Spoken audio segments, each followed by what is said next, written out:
misericordia nos guía a crecer, nos guía a ser impulsados. Hoy te pido, trae esa unción, Señor, para que pueda bendecir a tu iglesia a través de su boca. Hoy, Padre, sosténla, tráele paz, Señor. Sé tú sujetando sus emociones, sujetando su vida, a manera, Padre, de que ella pueda edificar. Estamos en ese año, Señor, de edificar. Y hoy te pedimos, trae esa unción para que ella pueda hacerlo. En el nombre de Jesús la bendecimos y te pedimos, abre los cielos para con ella. En el nombre de Cristo, Señor amado. Amén.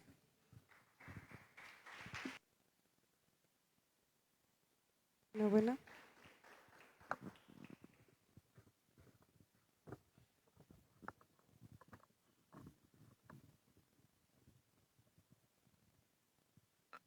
Buenas noches. Pues es un gusto poder volver a compartirles a cada uno de ustedes. Y bueno, pues este tema habla del suicidio, pero yo le puse como título Sobreviviendo, porque antes de que empecemos, yo quiero que tú me ayudes a orar y quiero que pongas tu mano en tu corazón y levantes la otra y cierres tus ojos por un momento y que hagas de esta oración tu oración. Y Señor, te doy gracias porque tú no me ayudas a sobrevivir, Señor, sino tú vives en mí. Y te doy gracias, Espíritu Santo, porque un día más hablarás a mi vida.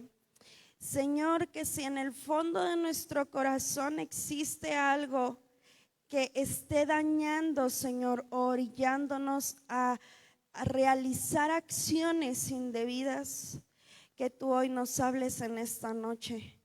Y en el nombre de Cristo Jesús ponemos nuestra mente, nuestra alma, nuestro espíritu, nuestras emociones y sentimientos, aún, Señor, nuestros pensamientos, en el nombre de Cristo Jesús, amén. Y pues este tema se llama Sobreviviendo y es un tema muy fuerte, es un tema que de cierta forma en el área en el que yo me muevo de la salud lo he trabajado. Y déjame decirte que diario lo vivo con pacientes ya adultos mayores, pero también pacientes jóvenes, pacientes que son niños, aún mamás embarazadas. Y es un tema que he venido trabajando desde el mes de febrero. Ahora en agosto voy a presentar un tema que se llama depresión postparto para titularme. Pero déjame decirte que el suicidio, me di cuenta que no solamente abarca a los adolescentes como nos lo hacen ver, sino que el suicidio va más allá de querer no vivir. Existen demasiados factores que pueden producir un suicidio, como la depresión postparto, el dinero, la violencia física, la violencia sexual, las deudas, peleas familiares, los divorcios, violaciones, consumo de estupefacientes, o sea, las drogas, el bullying, el abandono, la culpa, el trabajo, las relaciones amorosas, enfermedades, pero también el abandono es una de ellas. Y no sé si me pueden ayudar con la siguiente diapositiva. El suicidio en la iglesia se ve como un tabú, pero deja de decirte que el suicidio no es un mito, como lo vemos en la pantalla. Es algo que tampoco es algo que mejore con el pasar del tiempo, ni tampoco una debilidad. Tampoco es que si la persona tiene estos pensamientos es falta de voluntad por sentirse mejor o algo que eliges. Porque en la Biblia nos va a mostrar tanto una salud espiritual como una salud física y mental. El suicidio va más allá de algo que tú te puedes imaginar. O sea, el suicidio no es algo que tú estés planeando durante años, como comprar una casa o comprar un carro o cambiarte el nombre, sino el suicidio es algo que se planifica en cuestión de segundos.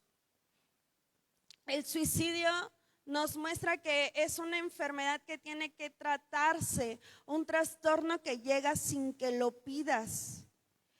Y hay una diapositiva siguiente donde nos dice que el suicidio en México es un problema de salud pública silencioso y alarmante. Y yo aquí te puse una estadística que es la más próxima. El INEGI cada ciertos años saca estadísticas nuevas que se van acumulando.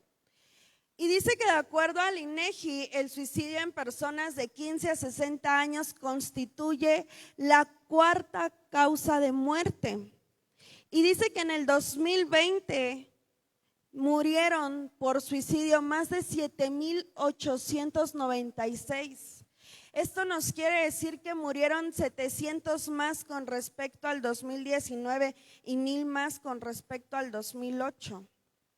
Entonces mi pregunta es, ¿qué estamos esperando para este año? Déjame decirte que cada uno tiene un detonante de inicio y final sin saber que existe y que orilla al suicidio. Y el suicidio viene en la Biblia. Hay personajes de la Biblia que se suicidaron. Porque siempre nos quedamos con Judas, pobrecito Judas, está bien colgado por toda la iglesia, ¿no? Pero hay más personas. Y es tan importante que tú estés tan atento, no a tu vecino, sino a ti primeramente. Porque aún hay factores que pueden detonar esto. Y yo te quiero decir una frase, si tú estás tomando notas, empieza a tomar notas porque a lo mejor esto no pasa en tu casa, pero pasa en la casa del vecino, porque en la iglesia siempre tenemos esa cuestión de decir, eso no pasa en mi casa. Pero déjame decirte que esto te va a ayudar para algo, por eso es que tú estás hoy aquí.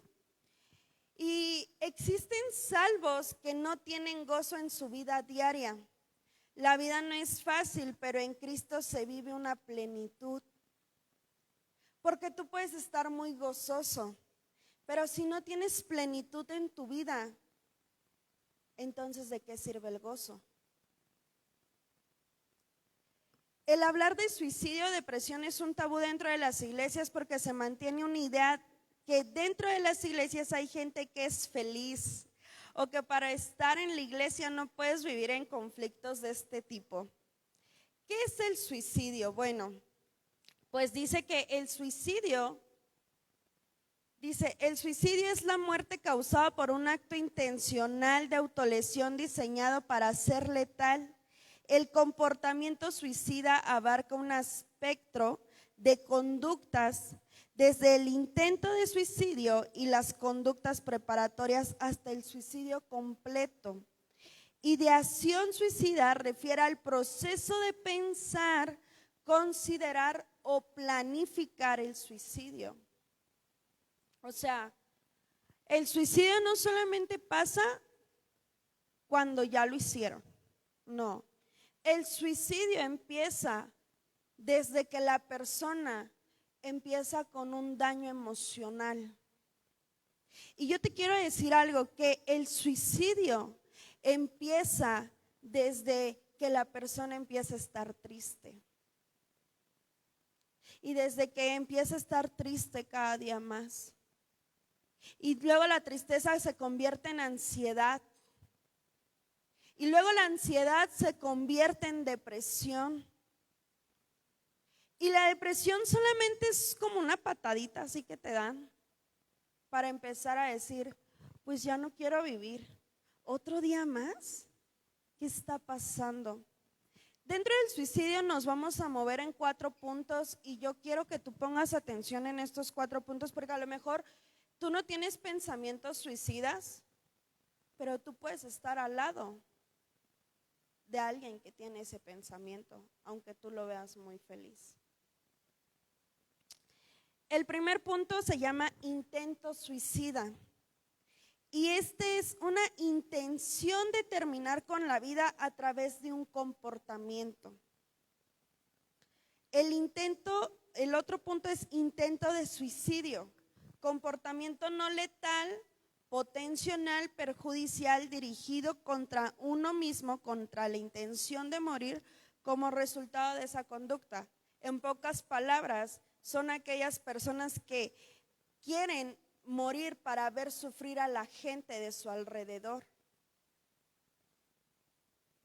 Porque déjame decirte que una vez yo tuve un caso, bueno, yo no, en el lugar, en el área en el que estoy, y llegó una joven embarazada que había sido violada.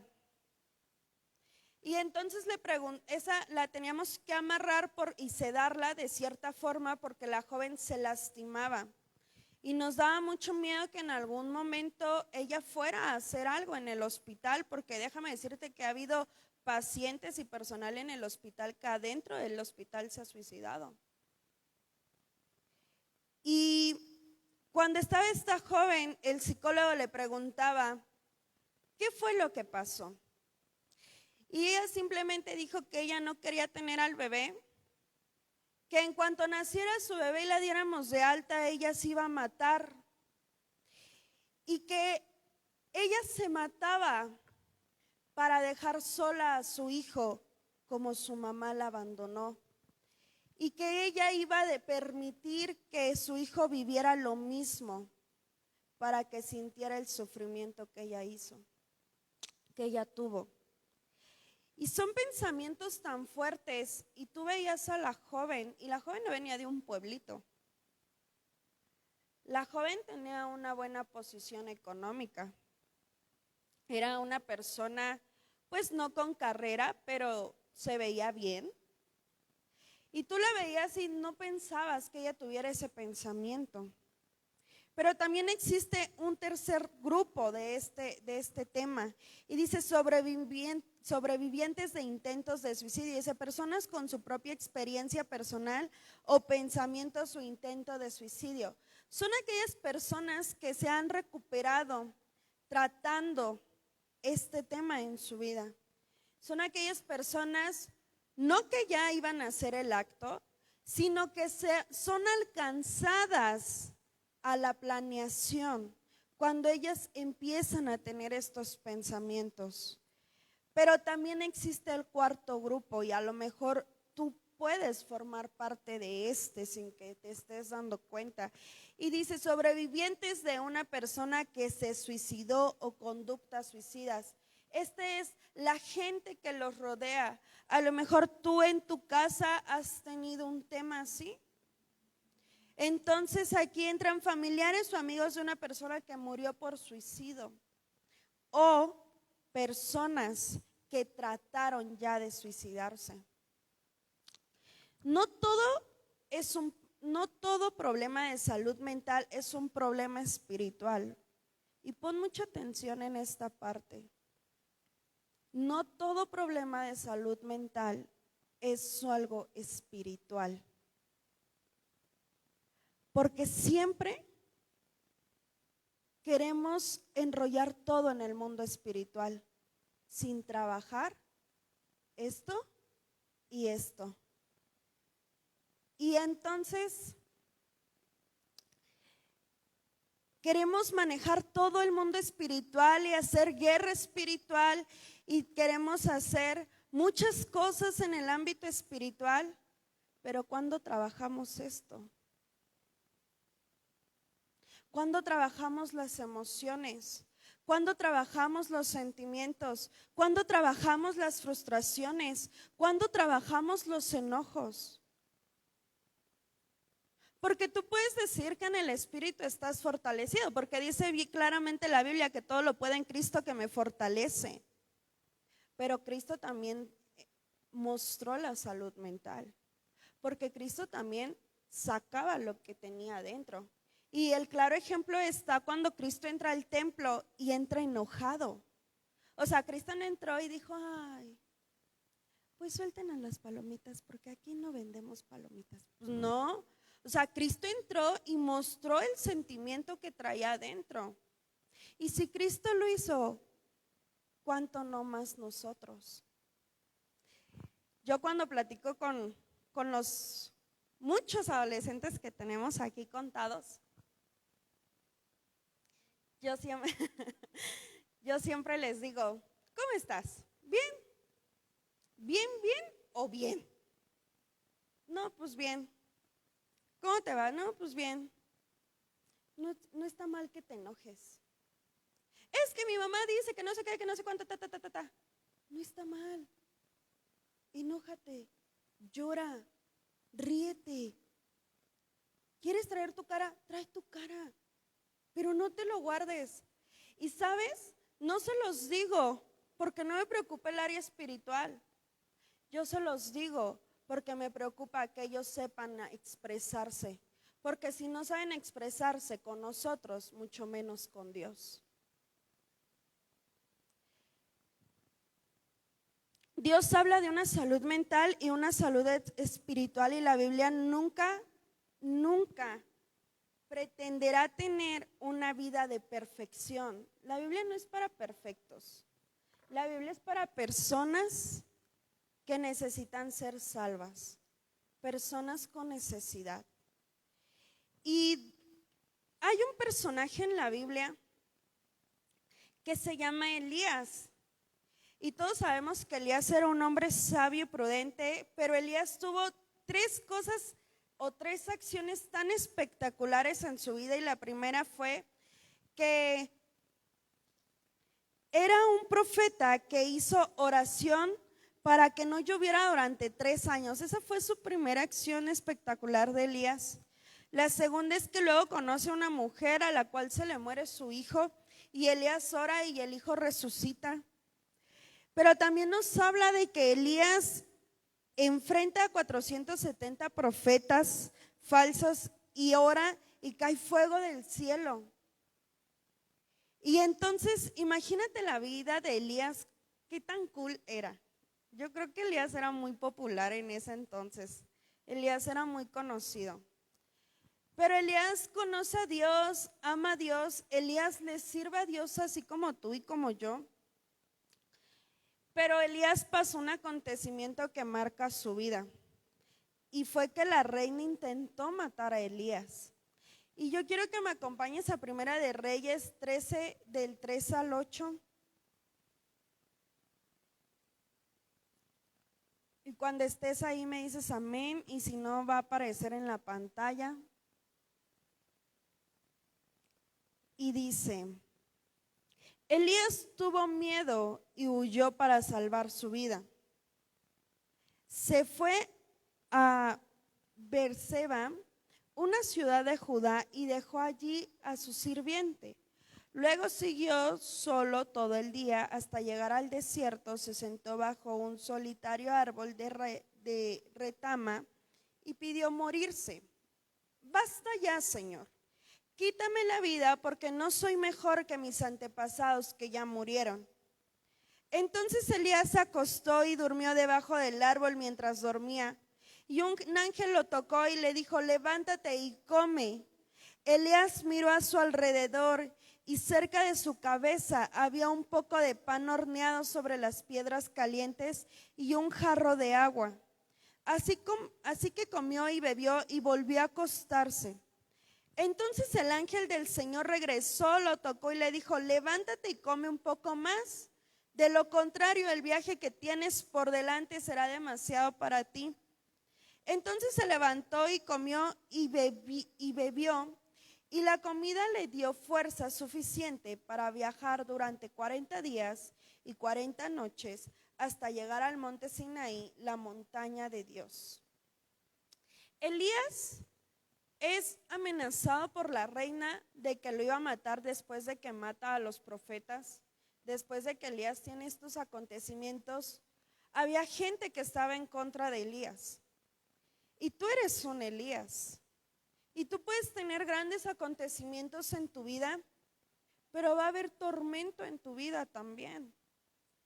Y si tú no sabes manejar ese tormento delante de Dios, entonces te va a pasar como Elías. Elías luchó con su salud mental, que fue la depresión, el temor, el pensamiento de suicidio, y se sentía presionado. Elías se quiere morir al momento que le dice: Señor, quítame la vida. Elías en ese momento se siente atacado. Elías sabía que él no tenía derecho a quitarse la vida, pero Dios no le dijo inmaduro, ni tampoco lo confrontó, ni mucho menos le dijo que estaba mal, sino Dios solo cuidó la integridad de Elías, dándole de comer y haciéndolo descansar. Porque el pan que Elías come representa a Cristo. Y el agua que Elías bebe en ese momento representaba la pureza del Señor entrando en Elías. Una integridad que empezaba a limpiar la vida de Elías. Una integridad que el Señor estaba procurando mantener en Elías. Porque muchas veces existe gente que vive molesta por lo que ha pasado en su vida, o está frustrada, o está atemorizada porque vive depresiones silenciosas. Y este es el segundo punto: existen depresiones silenciosas que te orillan al suicidio. Las depresiones silenciosas son las más peligrosas, y te voy a decir por qué. Porque tú puedes ver a la gente sonriente y feliz, y como dirían las enfermeras, paciente sonriente, contento y feliz, y el paciente llega muriéndose, ¿no? Pero ellos dicen que están bien. Y entonces tú en tu vida espiritual puedes estar bien, pero en tu vida del alma puedes estar mal. ¿Y cómo vas a tener una vida espiritual con Dios bien si no has trabajado eso? El área de tu mente, el área de tu alma. Si simplemente al Señor o a tus líderes o a tu pastor le dices que estás bien. Si simplemente en tu oración le dices: Señor, perdona a todos los que me han ofendido, pero yo estoy bien. Es algo tan pequeño que tú puedes decir: eso a mí no me pasa, porque yo digo la verdad. Pero no siempre es así. Porque imagínate que aquí tuviéramos un escáner y el día de hoy el pastor dijera: pues hoy voy a ver qué tan bien están mis ovejas, ¿no? Porque ya no somos ovejas, ya somos hijos. Y que tú le digas al pastor en tu currículum: no, pues hoy estoy bien, pastor, hoy evangelicé a 3, hoy abracé a 4, hoy le dije te amo a mi mamá y luego a mi hijo, ¿no? Pero yo estoy bien. Y cuando pasas en el escáner, todo sale mal. Una gran X, dice mi sobrino. Una gran X te ponen. Porque aquí no estás bien. Y mucho menos acá. Porque déjame decirte que tus pensamientos van conectados con tus sentimientos y tus sentimientos con tus emociones. Porque si alguien te hace enojar, lo piensas y lo sientes, ¿sí o no? O sea, no me hagan quedar mal, ¿sí o no? Y si te frustras porque las cosas no salen como tú quieres, te irritas, ¿sí o no? Y hasta muchos chillamos de coraje. Pero como nosotros somos cristianos y no nos podemos enojar, pasa salivita, se te hace un nudo aquí y te lo guardas. ¿Y cuándo lo sacas? Es como dice en la Biblia que nosotros somos como un jarrón que lo van moldeando. Pero ¿de qué está llenándose ese jarrón? ¿O qué está sentado? Porque sí, el Espíritu Santo te está llenando, eso no tengo duda. Pero cuando hacen el jugo de uva, toda la fermentación se queda hasta abajo o se queda hasta arriba. Y si se queda hasta abajo, ¿cómo te das cuenta? Pero si se queda arriba, la puedes sacar. Y tú sabes qué cosas están quedando arriba de tu fermentación. Son momentos de la vida que bloqueamos creyendo que vivimos felices. Elías empezó por una depresión silenciosa, pero el Espíritu Santo lo hace entrar en un momento de descanso. Elías estaba cambiando y necesitaba cambiar un hábito, que era el de sobrepensar las cosas en su propio entendimiento y dejar que el Espíritu Santo pensara por él. No pienses.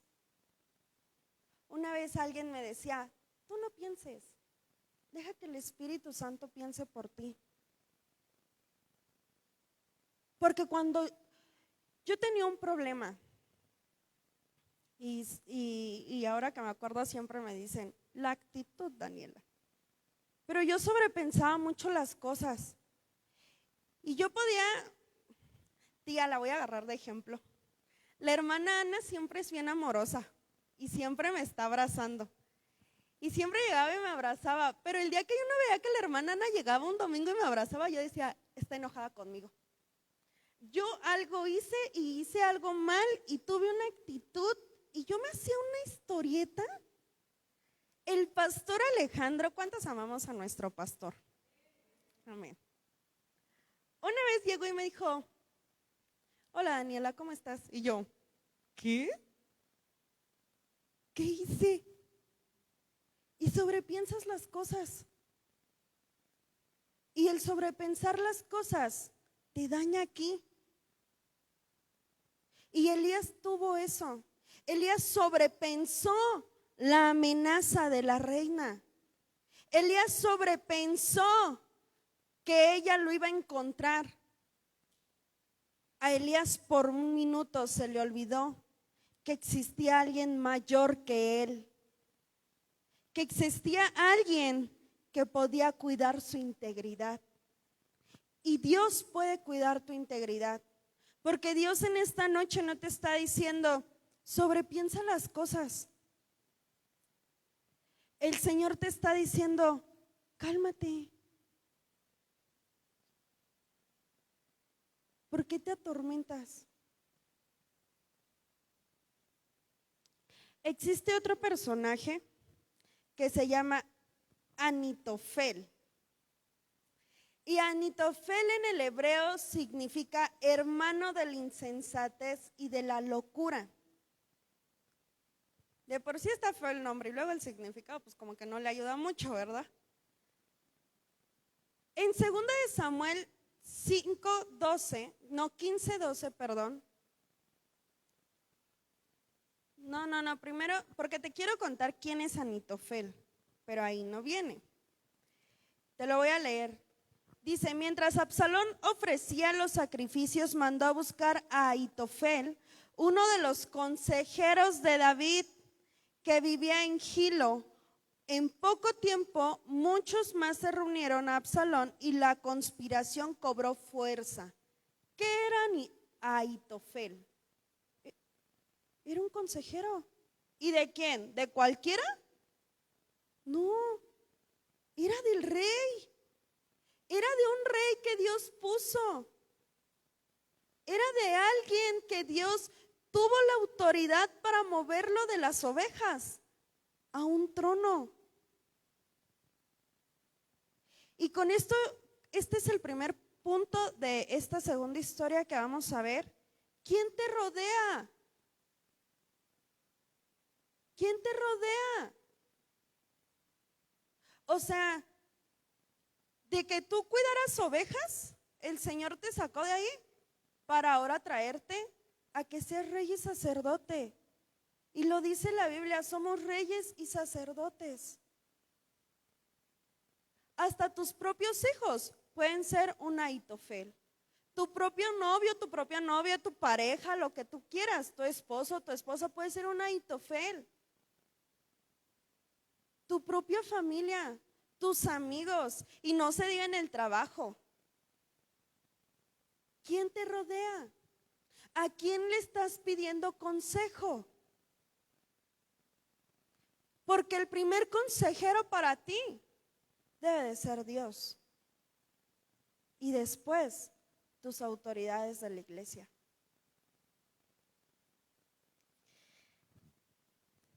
Dice que conspiró y cobró fuerza. En 2 de Samuel 17:23, ahora sí, dice, mientras Absalón ofrecía los sacrificios, cuando Ahitofel se dio cuenta de que no se había seguido su consejo, ensilló su burro y se fue a su pueblo natal, donde puso sus asuntos en orden y se ahorcó. Murió allí y lo enterraron en la tumba de la familia. La sabiduría de Ahitofel era tan grande que la gente lo consideraba divino, la gente lo consideraba sabio, prudente, sensato. Y eso lo puedes ver en 2 de Samuel 16:23. Pero Ahitofel escogió ponerse del lado de Absalón en su rebeldía contra David. Cuando su consejo fue rechazado por el de Husai, se suicidó. ¿Por qué? Porque llega a Ahitofel y le da el consejo y le dice, no, vamos a hacer una estrategia para encontrar al rey, a su guardia y que no sé qué. Y le dice el rey, sí, está bien, vamos a hacerlo. Pero el rey no siguió el consejo, o sea, Absalón no siguió el consejo. Absalón manda a Husai a traerlo y Husai le dice, no, ese consejo está mal, yo tengo otra estrategia. Y empiezan a crear otra estrategia, pero Husai fue más sabio, porque él manda a alguien a que le avise al rey que se cuidara. Entonces, yo te quiero decir algo, que tu propia sabiduría no te mate. La sabiduría humana te va a matar. Tus propias estrategias te van a matar. Y es algo bien fuerte. Pero el hecho de que tú te consideres tu propio sabio y prudente y el que todo lo puedes, sin antes consultarlo con Dios, te va a orillar a que como Ahitofel dice que ordenó todo y se ahorcó. El inicio de una vida fracasada es la rebeldía. ¿Por qué Ahitofel se ahorcó? Por rebeldía. Porque como no se hizo lo que quiso, se ahorcó. Y muchas veces no se hace lo que nosotros quieren, pero no nos ahorcamos, ¿verdad? Sino nos frustramos y nos enojamos. Y decimos, ay no, yo ya no quiero eso, porque yo sí hacía eso. Yo sí decía, ay no, ya no quiero eso. Ah, no se hace lo que yo digo, no quiero. Y una vez un joven me dijo, Daniela, no todo el mundo gira alrededor de ti. Y yo dije, sáscuatelas. No todo gira tu mundo, sino tú debes de girar en el mundo de Dios.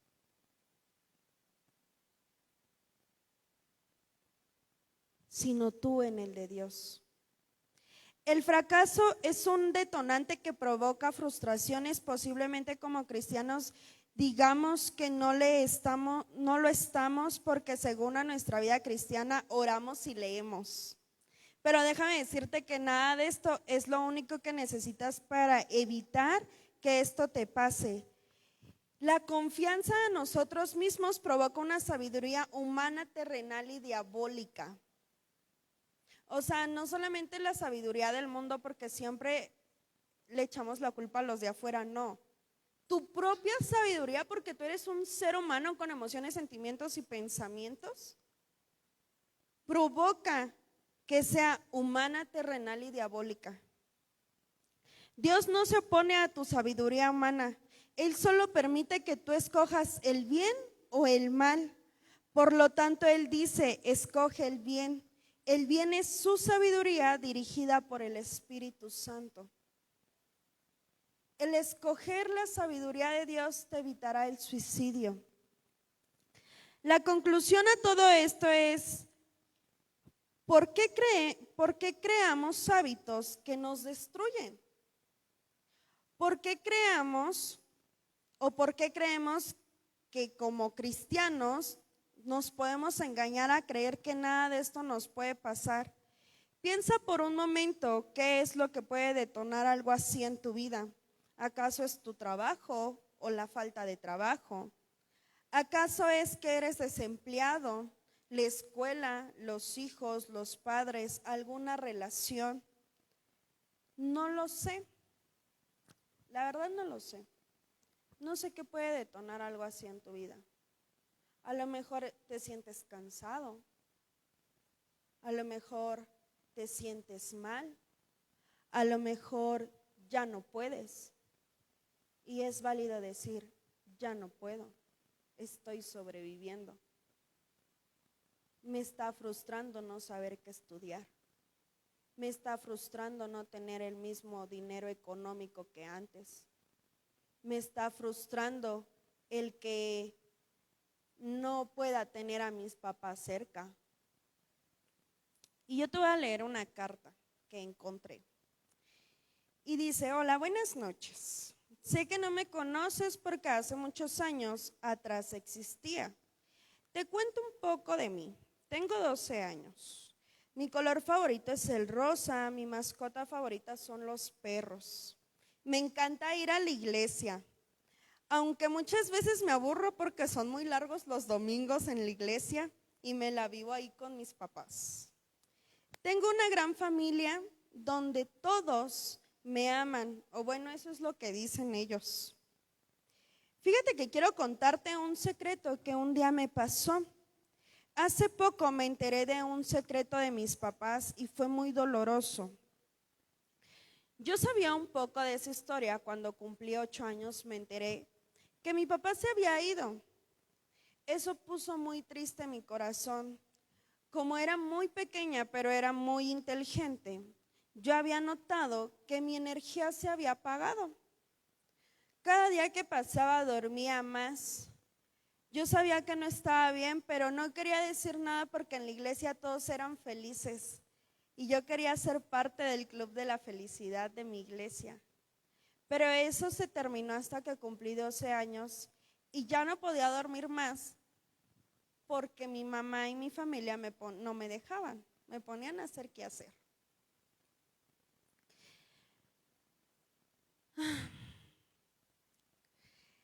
Encontré un método que era muy doloroso, pero me satisfacía. Dolía más que cuando mi mamá me pegaba o que cuando mis amigos de la primaria me hacían llorar porque no tenía papá. Era algo como de hacer pequeñas cortadas en mi piel. No sabía que esto podía provocar una satisfacción dolorosa y silenciosa. Pero cuando el dolor se iba, volví a sentir lo mismo. Me volví muy agresiva en la escuela, tenía muchos problemas, hasta que un día al cortarme ya no funcionó porque ya me habían cachado en mi casa. Así que ahora inició algo que se llama ansiedad. Es algo muy feo. Es como un dolor que se siente en el pecho, una desesperación. Pero un día llegó a mi vida un doctor. Dios lo puso en mi camino. Un día él me dijo que una frase, existe alguien más allá de tu pensamiento que ha procurado cambiar tu historia de dolor a una vida de plenitud. En una terapia que tuve con él le dije que me quería morir. Muy amable respondió diciendo que la muerte era una salida fácil, pero un proceso doloroso donde los cobardes se vuelven valientes por vivirla. Esa frase se quedó marcada en mi vida y supe que yo soy una valiente que cree que más allá de toda mi vida existe alguien que tiene una vida de plenitud para mí. Ahora entiendo que no podemos ser parte del club de los cristianos felices, porque ese club no existe dentro de la iglesia, ni siquiera es un ministerio. Hace unos meses cumplí 24 años y entiendo que la plenitud de Dios no solo es gozo, sino es enfrentarse a los gigantes que te atormentan de día y de noche, para poder escapar libre y no solo estar sobreviviendo. Pues esa carta yo la escribí.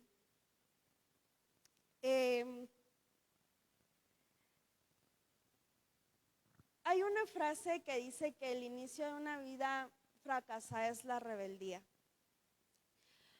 Pero cuando yo estaba escribiendo esa frase, yo entendía que la rebeldía no solamente es rebelarse en contra de tus papás y no obedecer, sino también es un detonante donde te vuelves pasivo, donde hay un suicidio pasivo.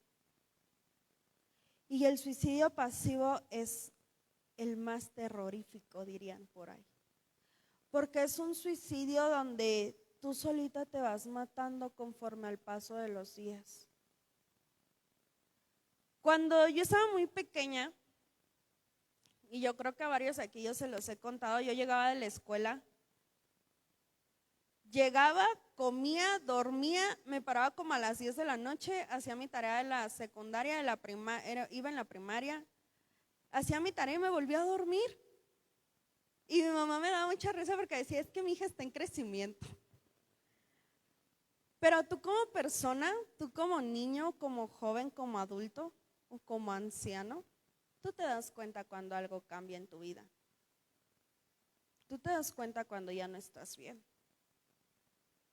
Tú te das cuenta cuando algo pesa aquí en los hombros.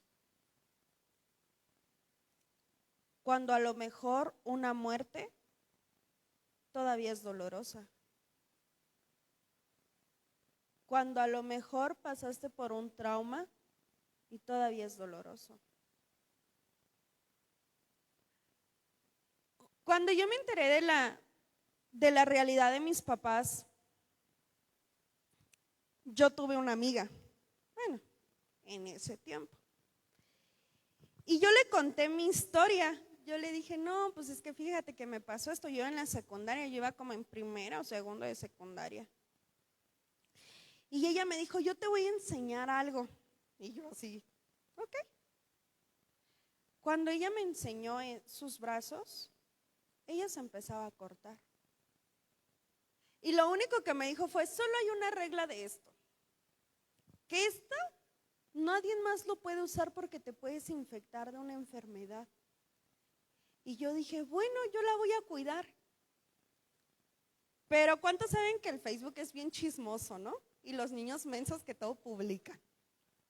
Pues un día, mi amiga publicó una foto así como muy depresiva. Y yo le puse un comentario que decía, sí, yo me corté en la tarde. Y mi hermana lo vio a las 10 de la noche. Yo me acuerdo que eran como las 10 de la noche porque ya estaba bien oscuro. Pues mi mamá fue a mi cuarto. Me acuerdo que mi hermana marcó por teléfono y yo le contesté, le dije, ¿qué pasó? Pásame a mi mamá. Y yo, ok. Y después vi que mi mamá colgó el teléfono, se fue a su cuarto, quién sabe, nada más vi que ya no traía suéter y regresó por mí y me llevó a su cuarto. No les miento, mi mamá me encueró de pies a cabeza. Así me dijo, quítate la ropa. Y yo, no puedo, quítatela. A lo mejor no fue lo más adecuado, ¿verdad? Pero como mamá, ¿tú qué haces? Pues la impotencia, o sea, el dolor. Y yo me acuerdo que mi mamá en su fábrica, en la fábrica en donde ella trabaja, hay solventes, hay alcoholes y pues puros. Y pues imagínense. Entonces mamá agarró un trapo, lo moja con alcohol y me lo echa así en las manos. Era solvente, imagínense, tolueno. Antes no me prendió un cerillo ahí, pero se le fue a mi mamá, gloria a Dios. Pero yo me acuerdo, mis hermanos, que me ardió con unas ganas que yo dije, esto duele más que cortarse. Ya se me olvidó mi problema, ya no tengo ningún problema, mamá. Ahorita me da risa, pero en el momento no me da risa. Cuando pasa esto, yo fui a terapia como 2 años. Estuve yendo a terapia. El ir al psicólogo no es malo. No es malo. El ir a una consejería con un hermano de la iglesia o con tu pastor no es malo. La única diferencia que cambia es que uno te va a hablar conforme a la Biblia y el otro te va a hablar conforme a tu vida. Cuando yo empecé a trabajar esta área, hubo algo que a mí me dijeron que era, cambia tus hábitos. ¿Qué hábito te está dañando? A lo mejor el que siempre estés pensando en que no te alcanza. A lo mejor el que te frustra el que la gente no te escuche. Porque déjame decirte que hay hijos con papás que están vivos, pero a la vez no existen. Porque yo era una niña que todo le daban. O sea, yo era una niña que decía, yo quiero esa Barbie y me la compraban. Yo quiero esto y me lo compraban. Yo me acuerdo que yo nunca carecí de nada. Y así hay hijos aquí. Y tú, ni en cuenta. Porque cuando tu hijo está triste le dices, vete a orar. Sí, mándalo a orar, pero escúchalo. Te voy a llevar con no sé quién. Pastor, aliviane a mi hijo, ministrelo. Y no es eso. Cuando yo cumplí 15 años, yo tuve un problema, y con esto voy a concluir. Tuve un problema. Yo ya conocí al pastor Alejandro, creo que teníamos poquito de conocernos. Y no sé si el pastor Alejandro, no, sí, ya nos conocíamos. Tenía como un mes, yo me acuerdo que tenía como un mes. Y yo hice algo indebido. Y fue que por primera vez, yo nunca había probado el alcohol, pero fue la primera vez que lo probé. Se me fueron las ganas de probarlo. Pero yo sé que Dios me guardó porque yo no recuerdo ni cómo llegué a mi casa de 15 años, 14, no, sí, como 15 años. Y me acuerdo que eso fue un día y ya conocíamos al pastor Alejandro, yo me acuerdo que ya lo conocíamos. Y entonces llegamos un día al Betel del pastor Alejandro y mi mamá le contó, pastor, es que Daniela no sé qué, que no sé cuánto. Y yo veía al pastor Alejandro y yo dije, no hombre, me va a mandar, pero sí al anexo, directo y sin escalas. Y luego él ya hablaba de Cristo vive y yo decía, híjoles, Dios, ten compasión de mí, pues si nada más fue una y con esa tuve, Señor. Pero el pastor Alejandro algo que tuvo fue que nunca me juzgó. Y eso alivianó mi corazón. Por lo tanto, tú nunca juzgues al otro. Nunca juzgues al otro que está padeciendo algo. Nunca juzgues a la persona que llega y te dice, estoy mal. Sí, aconséjala, pero ten compasión de ella. Que tu consejo lleve compasión, porque Cristo tuvo compasión de ti. Porque antes de que tú llegaras aquí, ¿cuántos de aquí no se querían morir? Si ahorita, como andamos, que ya estamos aquí, imagínense. Y yo quiero que cierres tus ojos, todos los ojos cerrados, no puede haber ningún ojo abierto. Y si tú te sientes frustrado, cansado, desesperado, si tú te sientes mal, si tú realmente estás sobreviviendo hasta esta fecha, yo te voy a pedir que levantes tu mano. Si tú te sientes agotado, si hay algo que te está atormentando,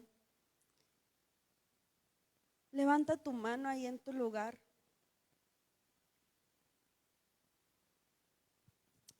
Y pon tu otra mano en tu corazón.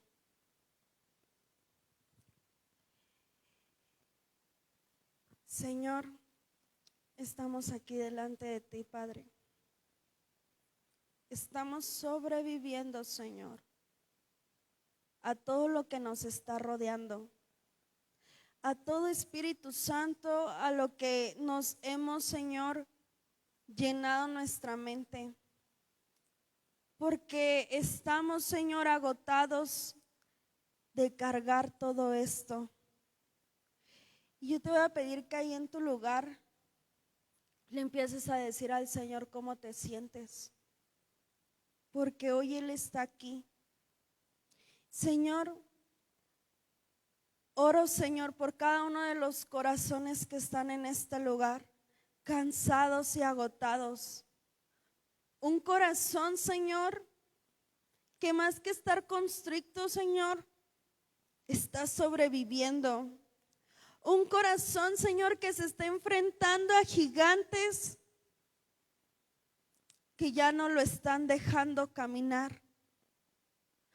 Señor, un alma que está careciendo del Espíritu Santo, de ese fluir del Espíritu. Un alma, Señor, que está, Señor, gritando que te necesita, que necesita vivir en ti, Señor, porque el sobrevivir en sus propias fuerzas ya no está funcionando. Pero también ahí en tu lugar, entrégale eso al Señor. Dile, Señor, te entrego esto que estoy viviendo. Te entrego, Espíritu Santo, mi frustración. Te entrego, Señor, mi rebeldía. Te entrego, Señor, mis pensamientos, Señor, porque muchas veces ya no he querido vivir. Porque muchas veces, Señor, he deseado cambiar todo mi rumbo de vida para ver qué pasaría. Porque muchas veces, Señor, me siento tan frustrada por lo que pasa a mi alrededor que necesito contenerme. Pero hoy, Espíritu de Dios, me libero de todo eso. Espíritu Santo, que en esta noche, Señor, la sangre de Cristo esté sobre cada uno de los que levantaron su mano. Oramos, Señor, como iglesia para que tu Espíritu Santo, Señor, sea derramado en sus mentes, sea derramado en sus corazones, sea derramado tu Espíritu Santo en sus emociones y decisiones.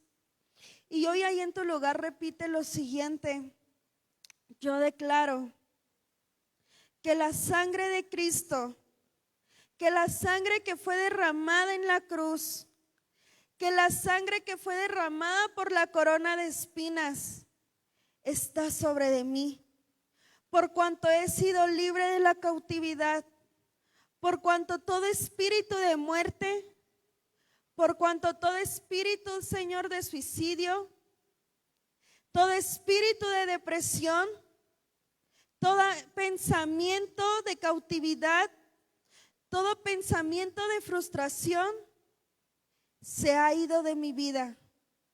Y hoy declaro que la sangre de Cristo me da vida eterna aquí en la tierra y cuando esté delante de tu presencia.